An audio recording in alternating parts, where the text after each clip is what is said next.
Hello, everybody. This is Tracy Z, And and Fred Rui. we're so great to have you. Fred, kick us off. Why are we here today?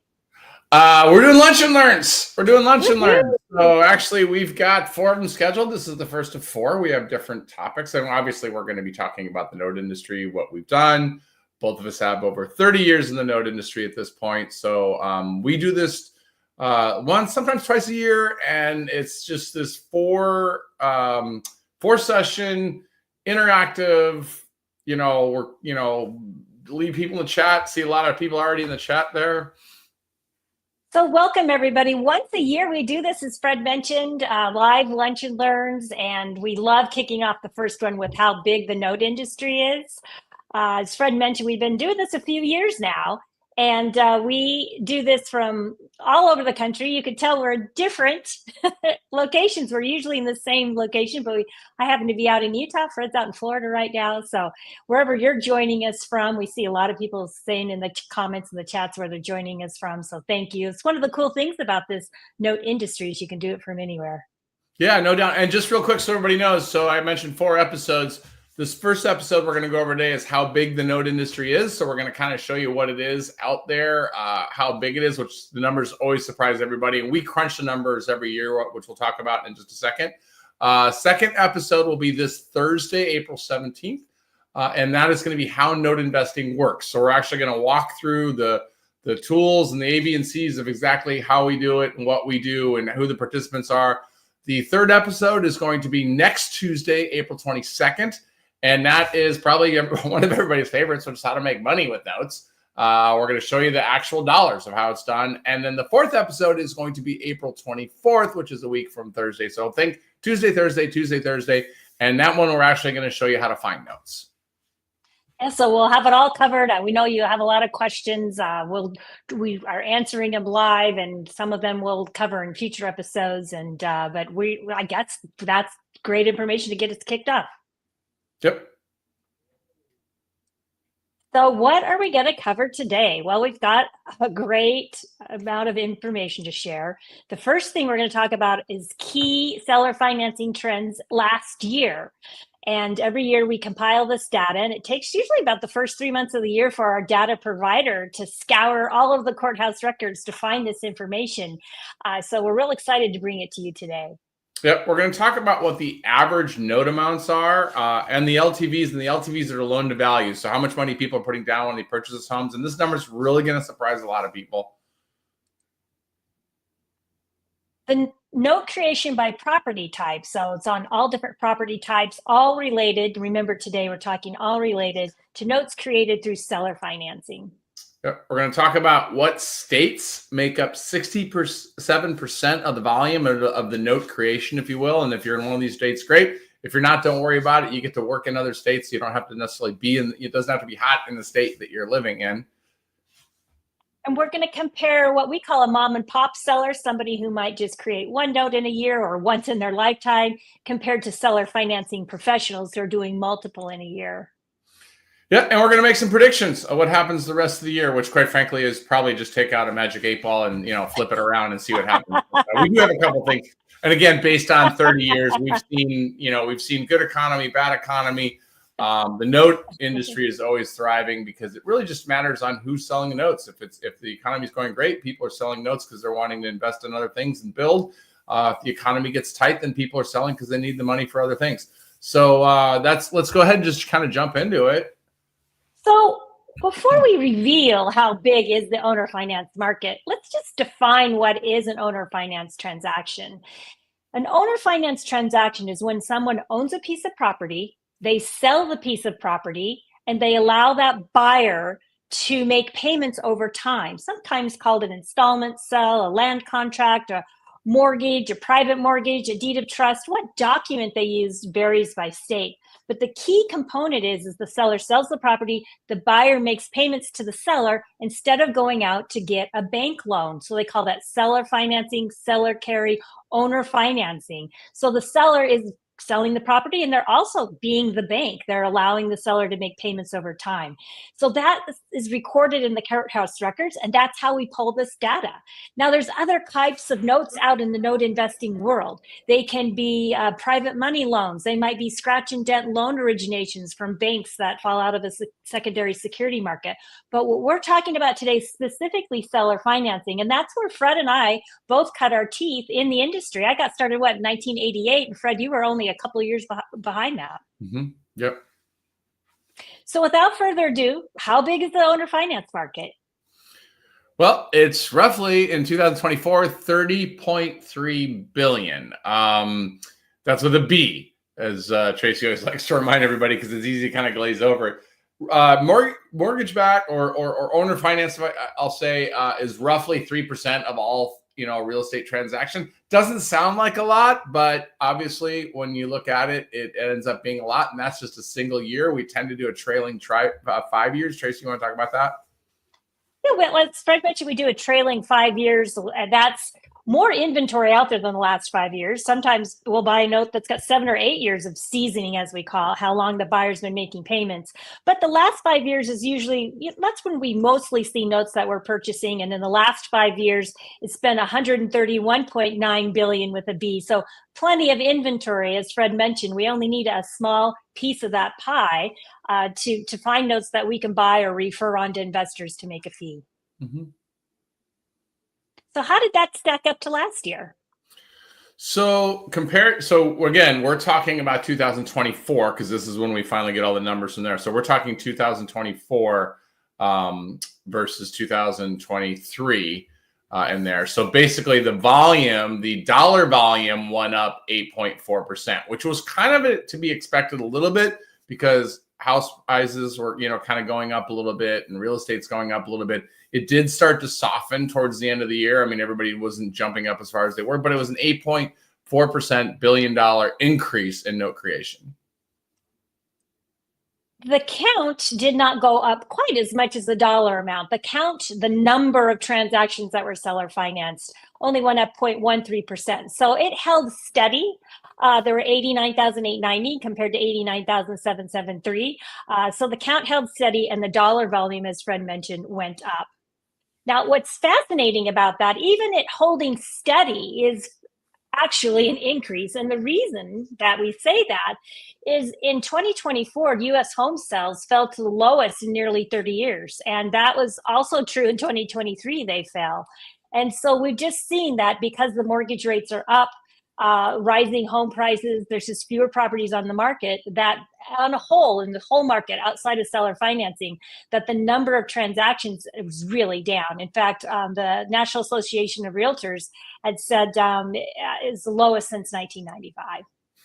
Yeah, and I mean, obviously, everybody can read all that what's on the screen or look at the chart, but bottom line is that real estate was softening and notes were holding their ground. If anything, they slightly increased relatively because to the softening. So it's great news for us.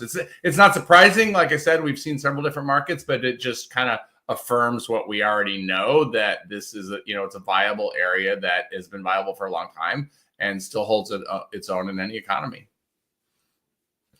So the next one is the mortgage credit availability. And this is really what we look at to measure what traditional finance is. So this is a bank. This is how easy is it to get money from a bank, essentially, is what we're looking at. You can see around 2019, 2020, it kind of got to the height of where it was easy. There's always that joke that if you walk into a bank and you can fog a mirror, that you're going to get a loan. That was true. That was the whole no stated income and all that other stuff that was going on.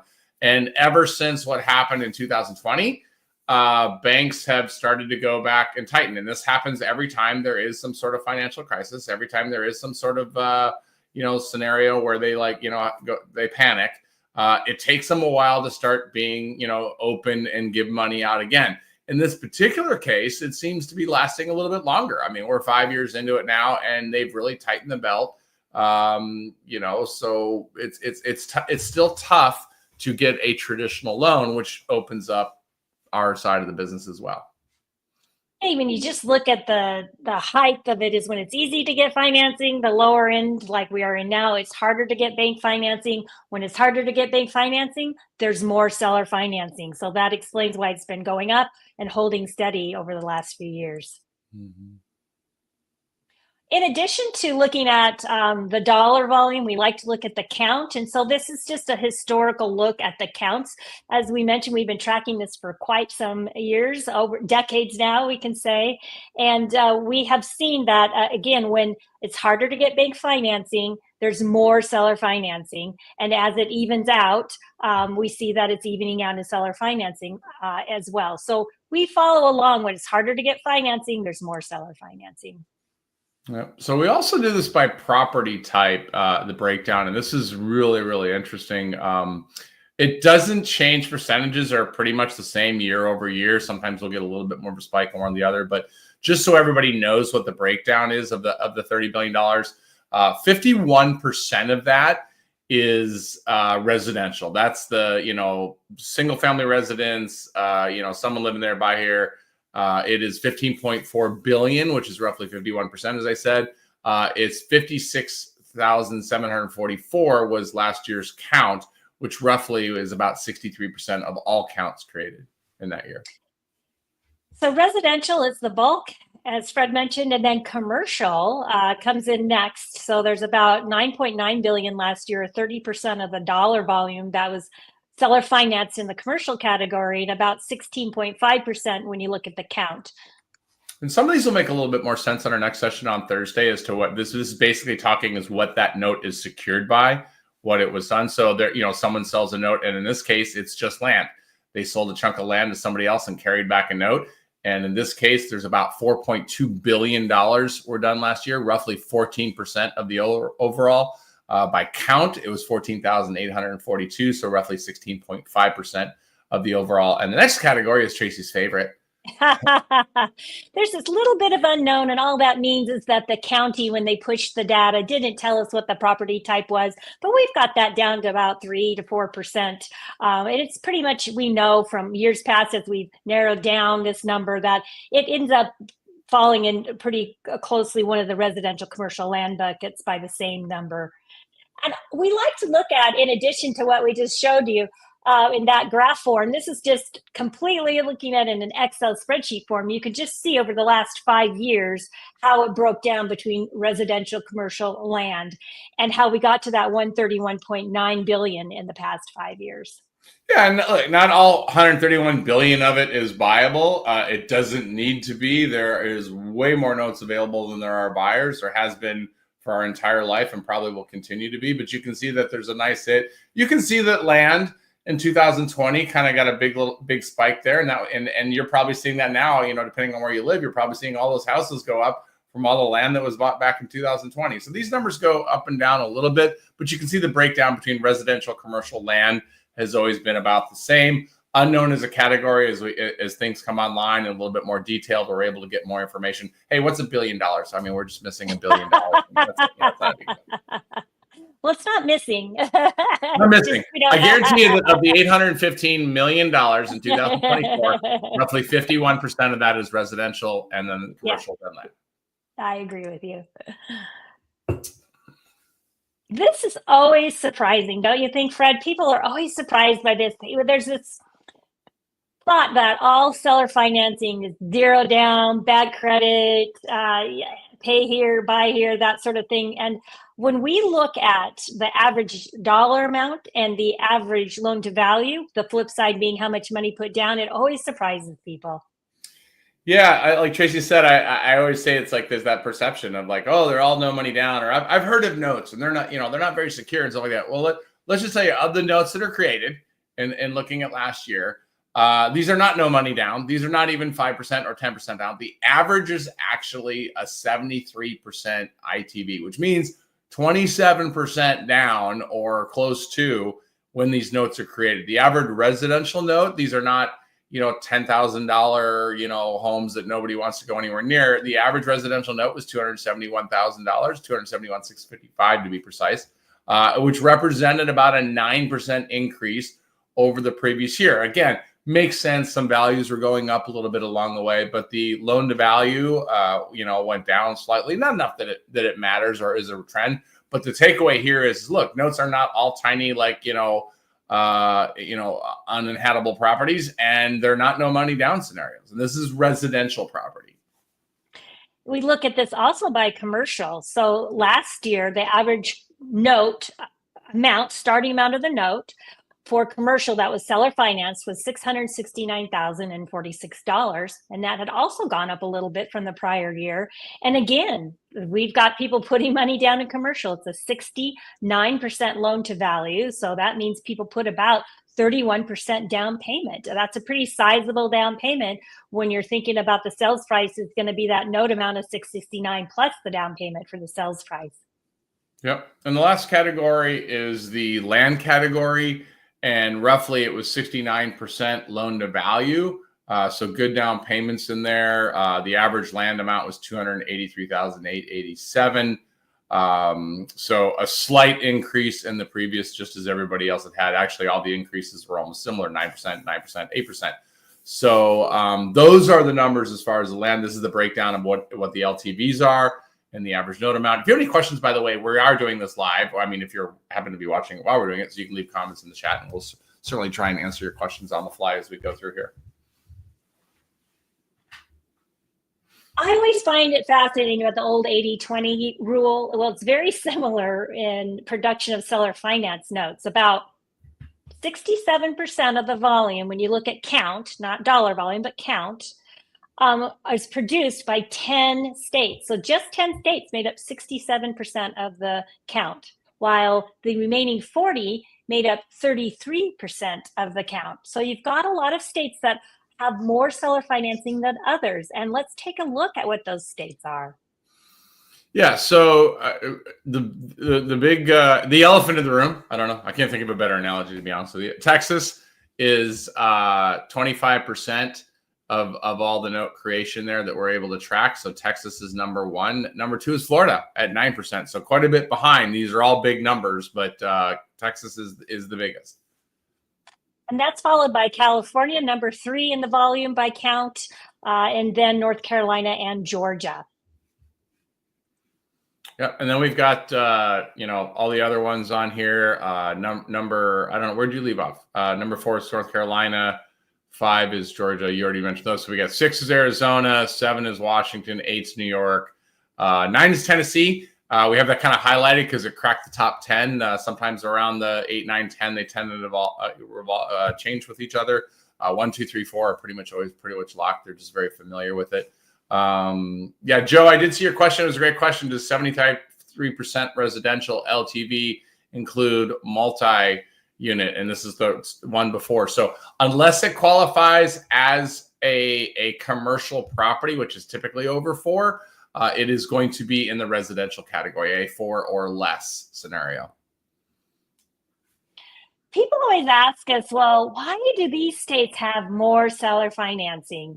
And it's interesting because if you did it by dollar volume, you'd expect some states to always have, because they have a higher average sales price. But we do this by count. And it's just interesting. There's a couple of reasons, Fred, and when we got started in the 80s and 90s, Texas was still number 1 back then. And we just think that activity sort of breeds activity. It becomes more commonplace. It becomes familiar. Sometimes those states are more spread out, or they have more properties maybe that need seller financing. But really, I think it comes down that just people are more used to it. The title companies are, the attorneys are, the sellers, the buyers. It just becomes a more standard way of financing. Yeah, I think it's twofold. I think it is that these are certainly states that, like you said, activity breeds activity. And as they found it as a creative way to, particularly when interest rates are high and stuff like that, to move property. And then also the necessity of that is population. We look at the population of Texas. We look at the population of Florida. We look at the population of California. You can actually include, New York and Washington in that, even though they're not the top 3. So, think of a lot of people in an area that it's tough to move a certain amount of properties on there. So they have to get creative. And I think they did, it's a self-fulfilling prophecy at some point, but they have always been thing. I always used to say like the coastal cities, coastal states, it kind of goes around. I don't think that's relevant whatsoever. It's weird that you look at the map. But then these are the heavier populated states if you go along the coastline. So there you go. And if you're curious how your state stacked up, you can download these stats and these slides at noteinvestor.com/stats. And as Fred mentioned, you don't have to live in a state with lots of seller finance note production to buy notes. You can do it from anywhere. It's much easier to own a note than it is to own a rental property. It's much easier to manage a note than it is to manage a rental property. And so they are easier to do from afar. And we can sort of see, we do, like I mentioned, have all 50, but you can see to round out after the top 10, you've got Oregon, South Carolina, Utah, Ohio, and Idaho. Those were all in the top 15 as well. Mm-hmm. So again, we'll share that link, noteinvestor.com/stats, and you can download those and look at them as you go. So this is an area where we talk about the types of note creators, and this is particularly important when we go to buy notes, which we'll talk about in just a second here. But this gives you an idea of who's creating these notes. I mean, $30 billion worth of notes, who's out there creating them? And roughly 86% of these, 86.5, are created, someone that creates a note, one note within a 12-month period. Now, it doesn't mean they won't create another note a couple years down the line, but this is typically what we call the mom and pop seller. This is typically someone sells a property living up north, they move someplace to retire, or maybe they have a property that they sell part of it next door if it's land or whatever it may be. But they basically make up 86.5, or this is not the sophisticated seller. They're not in the business of creating notes. This is somebody that's just selling it because they're selling a property and this was the way to do it. And then on the other side, we have about 13.5% that are creating 2 notes or more in a 12-month period. We call these a professional seller. If they're doing 2 or more seller finance notes in a year, they typically are doing it for business purposes, just their home that they sold. And then we break it down even further in that out of that group, so you got 86.5, 1 in 12 months, 13.5, 2 or more in 12 months. And then we also have 7.6 of the whole, but this is how the 13.5 is broken out. 7.6% of the whole create 2 to 3 notes in a year, while 5.9, almost 6%, create 4 or more notes. So you can see that out of the notes created out of that 13.5, a good number are doing 4+ notes a year. And they would definitely be in the upper echelon of creating notes, how many they do in a year. This could be somebody who's buying property, fixing it up, and selling it with seller financing. That's oftentimes where that comes from. And why does that matter? Well, Fred, walk us through why that might matter in our marketing message. Yeah. So someone's asking, well, what do I care? Who cares? No. the reason this does matter is that, or, from a long-term marketing, setting up your business and buying notes, whether you're going to buy notes for holding it yourself, maybe you're just starting out and don't have your own money and you're going to buy them and you're going to flip them on to somebody else and get a fee. And we're going to do this April 24th when we talk about the live, how to find notes. But basically, when we're marketing for notes, we're looking at these people. And if we can tailor our marketing message to somebody that we know is a one-off, a mom and pop seller, that may be very different than how we talk to somebody that we know creates multiple notes. The number one, we do what's called the best of notes every year. And we have everybody that's in the industry votes on, who's their favorite appraisal company or title company or, way to find notes or whatever it is. And the number one way to find notes has always been networking. Well, if you look at that 13.5 and you go, okay, I want to learn to network with people that are going to be seeing other notes or are going to be creating, these people principally, the 13.5 that are creating more notes. And those would be good people to get to know to get more notes out of. So, so that's why that's important. So we can kind of tailor our marketing a little bit on that. And in addition to the marketing, when we're underwriting a note, as we'll talk about it in future sessions and episodes, sellers that just do one note in 12 months have some exemptions from what's known as the Dodd-Frank Act, and some that create 3 or more have different rules and regulations. So a lot of us now use what we call our residential mortgage loan originators, especially when you get into that professional note category. But that's another reason we like to track it as well, is because of that. It looks a little bit different of how the notes are created and what kind of disclosures are made as well. Yep. We also like to look at the entities.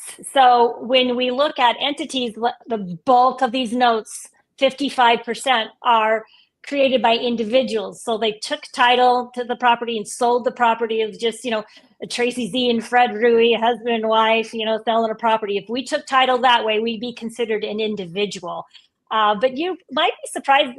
I would have thought it would have been higher. You'd think it'd be like 86%. I would have thought it would make sense that a mom and pop seller that makes up 86% only does 1 in 12 months. About that number of them would be individuals. But it's interesting that even people doing a few are using either a corporation or an LLC or a trust. Yeah, so roughly 34% of the entities are corporate. My guess is that those are more of the people that are in business of doing it a little bit more if it's a corporate entity. But the trust element of it, which is the last category at 11%, that really, if you take the 55 and the 11, we're getting a little bit closer to the mom and pop seller, if you will, at 66%. So we're still a little bit up. There's still a percentage of corporations there. Like Tracy said, it's kind of surprising. The breakdown. Well, go ahead. I'm sorry. I didn't mean to interrupt you, Fred. I was going to say the surprising, you would expect that just the pure out individual, but it also makes sense that people, create an entity or something as they need it, at that time. Yeah, we say corporate entity, but it's not necessarily a corporation. It could also be an LLC, and so many people now take title to real estate as an LLC. So that's interesting. The trust piece, they feel that when we look at the data from our data providers, a lot of that is influenced by the self-directed IRA companies. So many of them are done through those, and those fall into that trust category as well.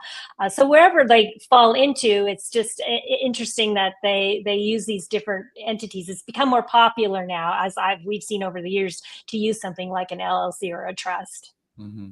Yep. Tracy Michaela put up a question from Sandor Lau. For people new to originating notes, how do you find somebody trustworthy in our RMLO to keep originations compliant?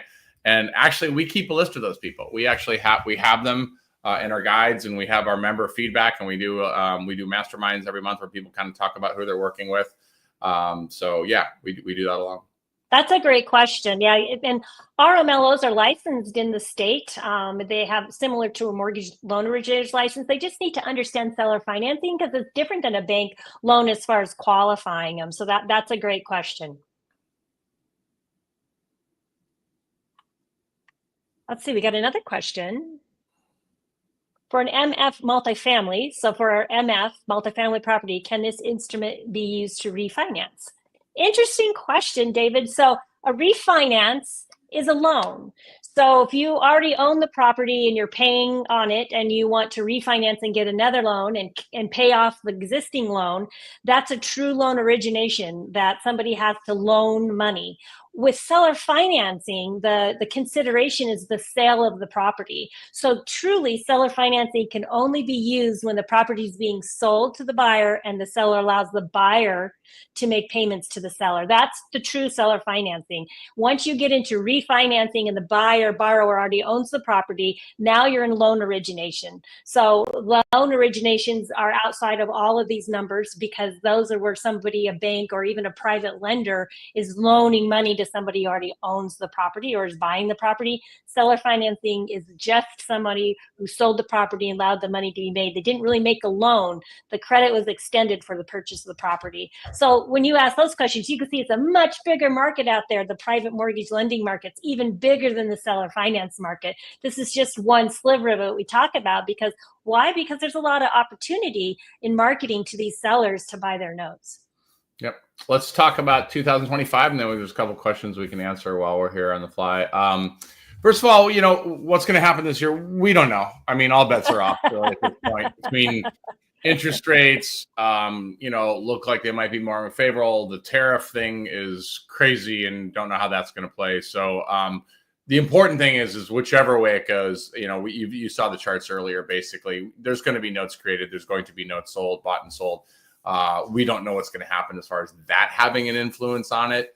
I think that with real estate softening, the interest rate element of it may come down a little bit, and that's not going to hurt notes as well.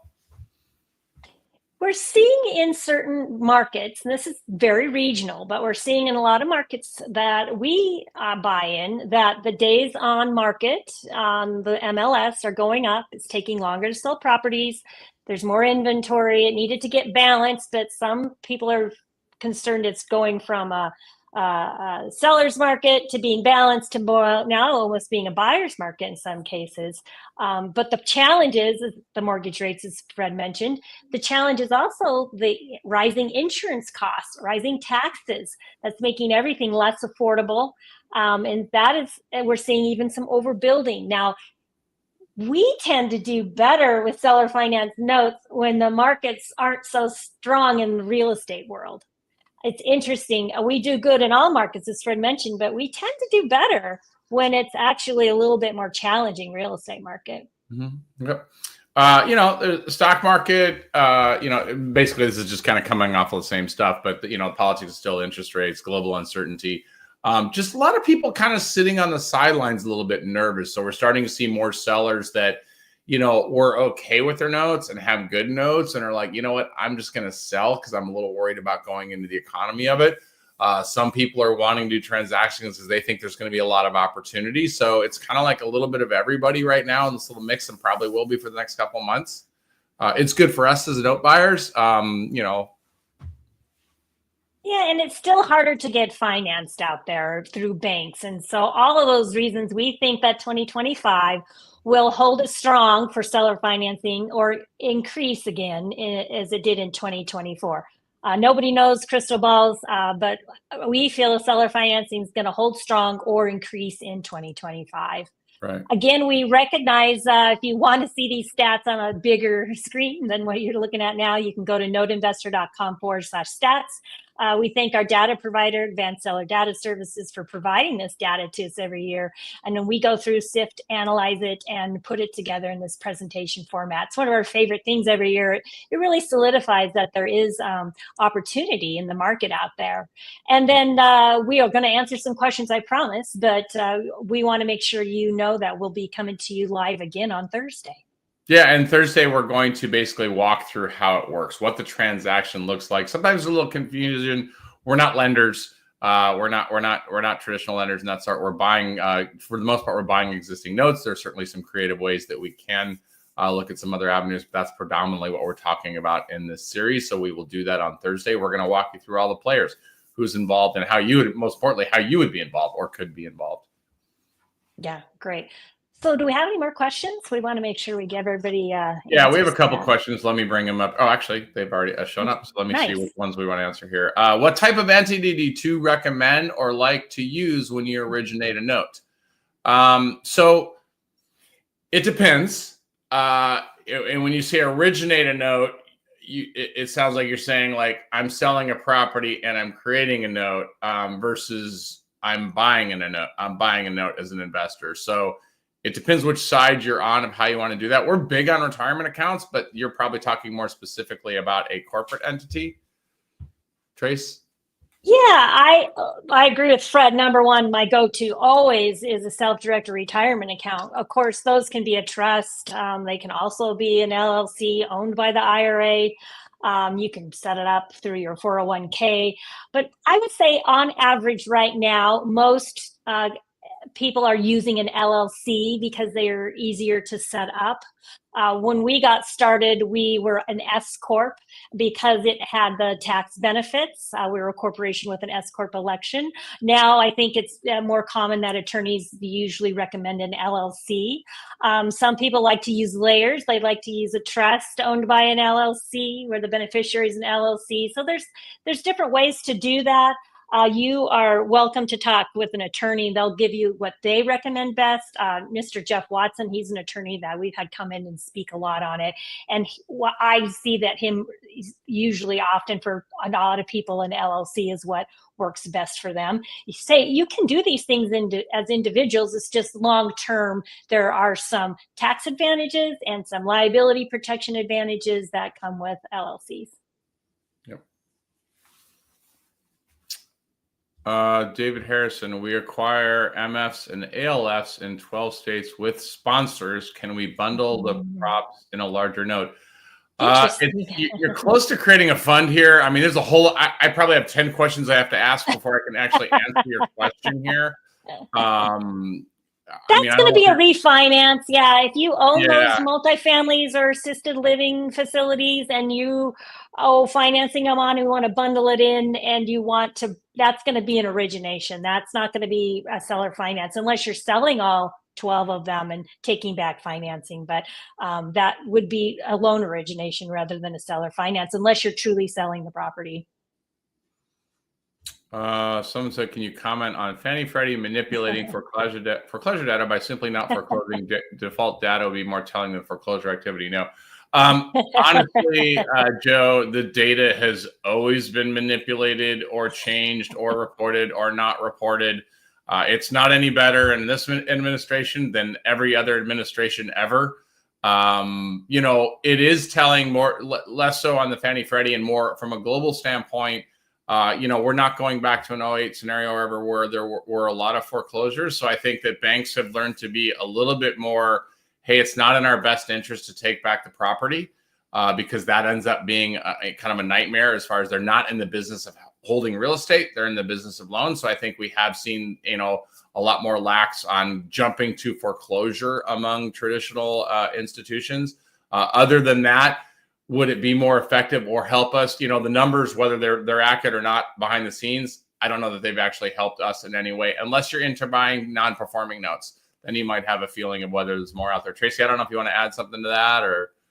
I always think it's interesting because, as we've mentioned a couple of times, seller finance notes are one segment of what note investors like us buy. The other segment are non-performing notes like you and Joe here are talking about. And there were a lot of non-performing notes that the banks liquidated after 2008. And then that a lot of people got into the note business and they didn't even play over here in seller finance notes. They were just buying these defaulted bank originated notes. And that inventory has dried up because there's not as many out there being offered for sale. There's not as many delinquencies. Now we can argue there's more than they're reporting, as mentioned, but people have a lot of equity now. So they have some options, values have gone up. They've got some option to sell off the property or somebody will come and bid it at foreclosure. So we don't see as many as we used to non-performing notes offered for sale. And then you've got this third category over here, which is our people creating their notes on properties they sell, a very specific strategy. And so those are also seller finance notes. And we have private lenders who are lending money privately. And so those creating notes that way. So all these three segments go hand in hand in the market. They all have opportunity for us as private investors or as real estate investors. And today we're just really focusing in on that one segment, those seller finance notes, and what is the opportunity out there. Yep. And real quick, I want to jump on one more question to kind of let everybody know what's going on. JG, I saw your question. That is going to be exactly what we're going to cover next Thursday, how to find notes. We have a whole session on how to find notes. We're going to cover that. Anybody, if you want to see more, this and a little bit more, if you go to the /stats URL that we put into the chat, it's noteinvestor.com/stats. You can see all the numbers. So again, this is Lunch Learn. There are 4 sessions. This one we're talking about just how big is the industry? What are the numbers behind it? Hopefully you got an idea that it's big and there's more notes than we can ever buy. Thursday, we're going to go over how note investing works, which is going to have all the different players and how you can be involved. Next Tuesday is how to make money in notes because, show me the money. And then next Thursday, we're going to talk about exactly how to find notes. So there you have it. Thanks for joining us. We appreciate it. And as we end every session, happy note investing.